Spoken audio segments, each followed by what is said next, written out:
واجبات نماز میں سے قیام کے مسائل میں سے تو واجبات نماز میں سے تیسرا واجب قیام ہے۔ نیت پہلا واجب ہے اور دوسرا واجب تکبیرۃ الاحرام۔ تکبیرۃ الاحرام کے بعد جو ہے قیام، یہ نماز کے واجبات میں سے۔ آپ کو پتہ ہے کہ قیام کی جو ہیں 4 حالتیں ہوتی ہیں، 4 صورتیں۔ تکبیرۃ الاحرام کہتے وقت بھی قیام واجب ہے، اور حمد و سورہ پڑھتے وقت بھی قیام واجب ہے۔ رکوع سے پہلے بھی قیام میں ہونا، رکوع کی حالت جب آپ رکوع میں جا رہے ہوں قیام واجب ہے، رکوع کے بعد بھی قیام واجب ہے۔ یہ 4 قسم کے قیام ہیں، اگرچہ یہ مسلسل ہیں۔ جب آپ تکبیر پڑھتے ہیں قیام میں ہے، اسی قیام میں آپ حمد سورہ پڑھتے ہیں، اسی قیام میں آپ جو ہے وہاں سے آپ رکوع میں چلے جاتے ہیں، اور پھر رکوع کے بعد یہ جو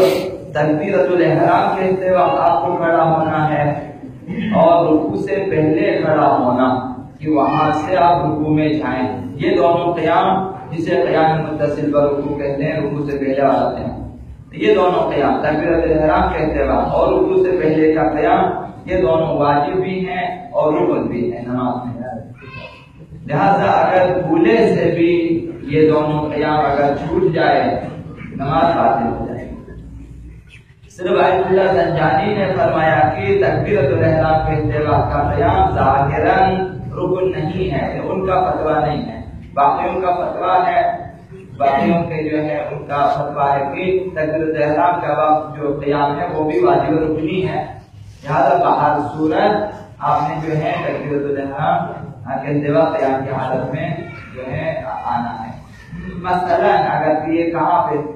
یہ جو لوگ مثلاً بیٹھ کے نماز پڑھنے کے عادی ہوتے ہیں بیماری کی وجہ سے، ٹھیک ہونے کے بعد بھی بھولے سے مثلاً بیٹھ کے نماز پڑھنا شروع کر دیتے، تکبیر پڑھ لیتے ہیں، جب اگر پتہ چلے کہ جو ہے بھولے سے قیام میں تکبیر نہیں کہیے بیٹھے تو وہ دوبارہ انہیں نماز پڑھنی ہوگی کہ قیام کی حالت میں ہے، کیونکہ یہ قیام رکن ہے اور یہ بھولے سے مثلاً چھوٹ گیا۔ دوسرا مسئلہ ہے یہ کہ حمد سورہ حمد پڑھتے وقت کا قیام، اور دوسرا سورہ جب آپ پڑھتے ہیں نماز میں اس وقت بھی کیونکہ انسان جو ہے کھڑا ہوتا ہے وہ قیام، اور رکوع کے بعد کا قیام، یہ دونوں واجب ہیں لیکن رکن نہیں ہے۔ بہر صورت حمد سورہ پڑھتے وقت آپ کو جو ہے قیام کی حالت میں رہنا ہے، اور رکوع کے بعد بھی واجب ہے کہ آپ ایک دفعہ سیدھا کھڑے ہو جائیں، بدن کو ساکن کریں، اور اس کے بعد آپ جائیں سجدے۔ یہ دونوں قیام واجب ہیں لیکن رکن نہیں ہے۔ اگر بھولے سے یہ دونوں قیام چھوٹ جائیں تب بھی نماز صحیح ہے اور نماز باطل نہیں ہوتا۔ مثلا پہلی رکعت کے دونوں سجدوں کے بعد جو کھڑا ہونا بھول جائے، یہ وہ لوگ ان لوگوں کے لیے مسئلہ پیش ہے جو ایک عرصہ بیٹھ کے نماز پڑھنے کے عادی ہوتے ہیں یا بیماری کی یا کسی اور وجہ سے، تو وہ پھر عادتاً مثلا پہلی رکعت کے بعد دوسری رکعت میں دونوں سجدوں کے بعد عادتاً بیٹھ کے نماز شروع کر دیتے ہیں۔ وہ جہاں جو سورہ پڑھتے وقت کا قیام ہے یہ ان سے مثلا چھوٹ جاتا ہے بھولے سے، تو نماز باطل نہیں ہوگی۔ اسی طرح سے رکوع کے بعد سیدھا کھڑا ہونا بھول جائے واجب ہے لیکن رکوع نہیں ہے، بھول جائے اور سیدھا بیٹھ جائے رکوع کے بعد وہیں سے نیچے بیٹھ جائے بھولے سے، پھر بھی نماز باطل نہیں ہوگی، نماز جو ہے صحیح ہوگی۔ حضرت رسول اللہ صلی اللہ علیہ وسلم انہوں نے ارشاد فرمایا ثلاث لو تعلم امتی ما لهم فیہا، 3 چیزیں ایسی ہیں کہ میری امت کو اگر پتہ چل جائے کہ ان 3 چیزوں میں ان کے لیے کیا کچھ ہے خدا متعال کی طرف سے،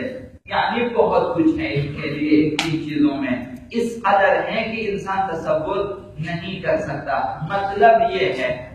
کہ ثلاث لو تعلم امتی ما لهم فیہا، 3 چیزیں ایسی ہیں اگر میری امت کے لوگوں کو پتہ چلے کہ ان 3 چیزوں میں کیا کچھ رکھا ہے خدا متعال لضربوا علیہا بالسہام، تو یہ لوگ تلواروں سے آپس میں لڑیں گے ان تینوں چیزوں کے لیے، انہیں تاکہ حاصل کریں، تلواریں نکالیں گے ایک دوسرے کے اوپر، یعنی اس حد تک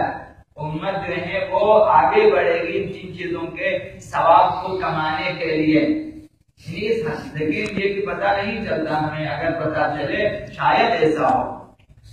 فرمایا کہ لَقَرَبُوا عَلَيْهَا بِالسِّهَامِ، اگر پتہ چل جائے کہ تین چیزوں میں کس قدر اجر و پاداش و ثواب خدا متعال کی طرف سے، تو یہ لوگ آپس میں تلواریں نکالیں گے، لڑیں گے۔ نمبر 1 الاذان، پہلی چیز اذان دینا ہے، یعنی اس قدر اس کے اندر لامتناہی ثواب ہے کہ انسان تصور نہیں کر سکتا۔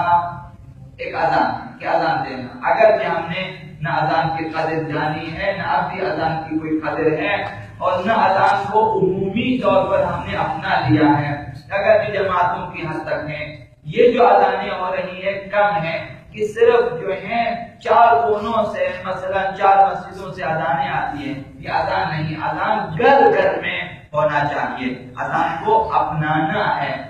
اذان کو جب تک ہم نہ اپنا لیں، ہر شخص ہر بچہ گھر میں مثلا اذان دے، ہر گھر میں ہر گھر کی چھت پہ اذان ہونی چاہیے، اذان کو پورے معاشرے میں گھر گھر میں۔ فرمایا ایک اذان ہے، والغدو الی یوم الجمعہ، اور دوسری چیز روز جمعہ اگر شرائط کے ساتھ نماز جمعہ برقرار ہوتی ہو تو جلدی جلدی سے نماز جمعہ کے لیے جانا۔ یہ 2 چیزیں، والصف الاول، اور نماز جماعت کی پہلی صف میں نماز ادا کرنا، یہ 3 چیزیں اس قدر باارزش ہیں کہ اگر امت کو پتہ چلے کہ ایک دوسرے پہ تلوار نکالیں گے۔ ابو رافع کہتا ہے کہ ان النبی صلی اللہ علیہ وآلہ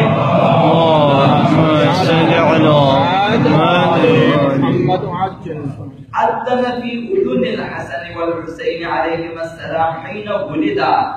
پیغمبر اسلام کے بارے میں ابو رافع کہتا ہے کہ جب آقا امام حسن پیدا ہوئے، جب آقا امام حسین علیہ السلام پیدا ہوئے، پیغمبر اسلام نے ان کے کانوں میں اذان کہی، اذان دی۔ وہ امید بھی، اور دوسروں کو بھی حکم دیا کہ یہی کام کریں، جب بچے پیدا ہو جائیں جن کے کانوں میں اذان کہیں۔ وَأَن يَقْرَأَ مَعَ الْأَذَانِ فِي أُذُنِهِمَا، اور اذان پر اکتفا نہ کیا پیغمبر اسلام۔ یہ ہمارے لیے بھی سیرت پیغمبر، سنت پیغمبر ہے، صرف جو ہے دائیں کان میں اذان، بائیں میں اقامہ کہنے پہ اکتفا نہ کریں۔ فرمایا کہ پیغمبر اسلام نے خود جو ہے آقا امام حسین کے کانوں میں اذان دینے کے بعد انہوں نے سورہ فاتحہ پڑھا، وہیں پر ان کے کانوں میں آیت الکرسی اور آیت الکرسی کی تلاوت کی، وآخر سورۃ الحشر، اور سورہ حشر کی آخری آیت کی تلاوت کی۔ یہ ہمارے لیے مصحف ہے، ہمارے لیے سنت ہے۔ جب بچے پیدا ہو جائیں کسی ایک مولوی کے انتظار میں نہ بیٹھیں، بعد میں آپ لے جائیں، اگر رسمن کسی کے پاس لے کر جانا ہے اگر اچھی بات ہوگی، لیکن وہیں پر آپ اذان دیا کریں جب بچہ پیدا ہو، جب آپ جو ہے اسے گود میں لے سکیں وہیں پر ان کے دائیں کان میں اذان کہیں، بائیں کان میں اقامہ کہیں، سورہ فاتحہ کی جو ہے وہاں پہ تلاوت بھی کریں، آیت الکرسی بھی وہیں تلاوت کریں، اور سورہ حشر کی آخری آیت کی بھی تلاوت کریں، تاکہ بچہ وسوسے شیطانی سے اور شر شیاطین جن سے محفوظ رہے۔